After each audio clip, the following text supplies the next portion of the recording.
Israel के दक्षिणी Haifa के बिन्यामिना बेस पर एक बहुत बड़ा ड्रोन अटैक किया। इस हमले में इजराइल के एयर डिफेंस सिस्टम में मौजूद खामियों की कलाई खोलकर रख दी।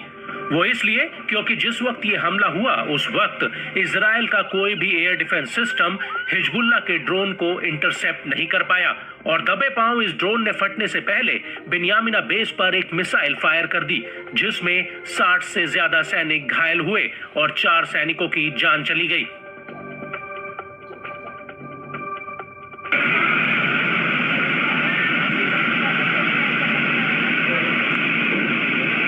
इस हमले ने इजराइल की ताकत पर बट्टा तो लगाया ही, साथ ही ये सवाल भी खड़ा किया कि क्या आईडीएफ हिजबुल्लाह के ड्रोन्स के आगे लाचार है और आखिर कैसे हिजबुल्लाह के ये ड्रोन हाइफा के इतनी भीतर तक घुस आए।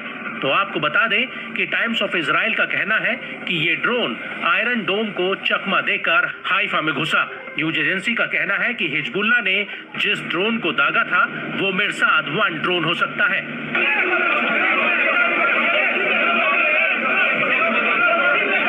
इस ड्रोन को ईरान में अबाबिल टी के नाम से जाना जाता है।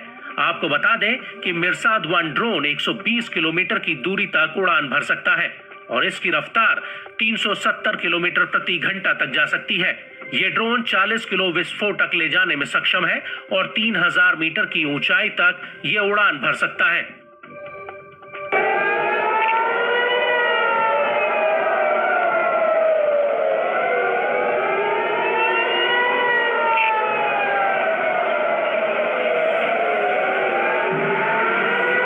बड़ी बात यह है कि इससे पहले 11 अप्रैल 2024 को हिजबुल्लाह का एक ड्रोन चुपचाप पश्चिमी गलीली में करीब 9 मिनट तक मंडराता रहा था और इसके बाद ये ड्रोन सुरक्षित दक्षिणी लेबनान लौट आया था। हालांकि हालिया घटना को लेकर इजरायली मीडिया का कहना है कि हिजबुल्लाह ने हाइफा पर 2 ड्रोन दागे थे।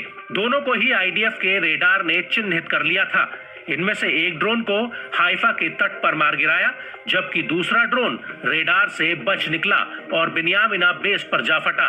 टाइम्स ऑफ इजराइल का कहना है कि इस ड्रोन के पीछे इजरायली जेट्स और हेलीकॉप्टर भागे थे, लेकिन ये रेडार से बच निकला और आईडीएफ इसे ट्रैक नहीं कर पाई।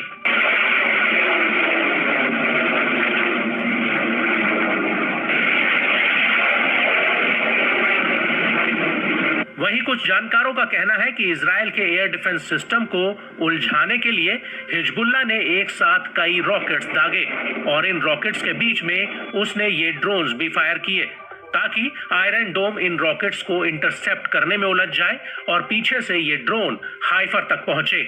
वहीं इजरायली एयरफोर्स का कहना है कि ये ड्रोन उत्तर पूर्व एकर के करीब 48 किलोमीटर की दूरी पर रेडार से गायब हो गया था और आईडीएफ को लगा कि ये ड्रोन क्रैश हो गया। लेकिन आधा घंटे के भीतर जब ये ड्रोन हाइफा के बेस पर हमला कर रहा था तो उस वक्त ये दोबारा आईडीएफ के रेडार पर नजर आया और उस वक्त हवाई हमले का कोई सायरन नहीं बजा, जिससे आईडीएफ भ्रम में पड़ गई।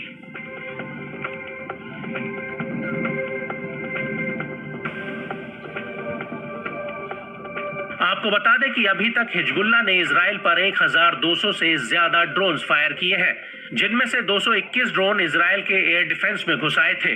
वहीं इजराइल के आल्मा रिसर्च इंस्टीट्यूट का कहना है कि उत्तरी बॉर्डर से करीब 559 ड्रोन पार करने की घटनाएं सामने आई हैं।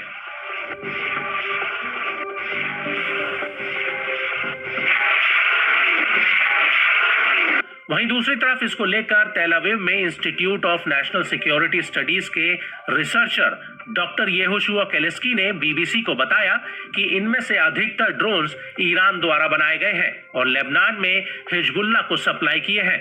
ईरानी ड्रोन्स का रेडार सिग्नेचर छोटा होता है और ये कम ऊंचाई पर उड़ सकते हैं, जिससे शुरुआती तौर पर इन्हें पहचानना मुश्किल है।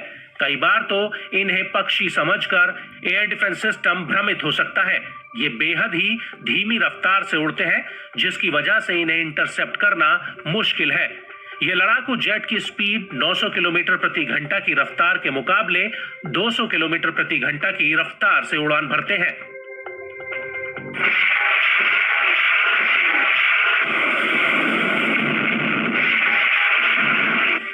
और इस सब के बीच ये कहना गलत नहीं होगा कि इजराइल को जल्द से जल्द हिजबुल्लाह के इन ड्रोन्स का कोई टिकाऊ और मजबूत तोड़ ढूंढना होगा। और इजराइल ऐसा करने में कामयाब होता है तो हिजबुल्लाह के साथ इस बार इजराइल की जंग की दिशा और दशा बदल सकती है।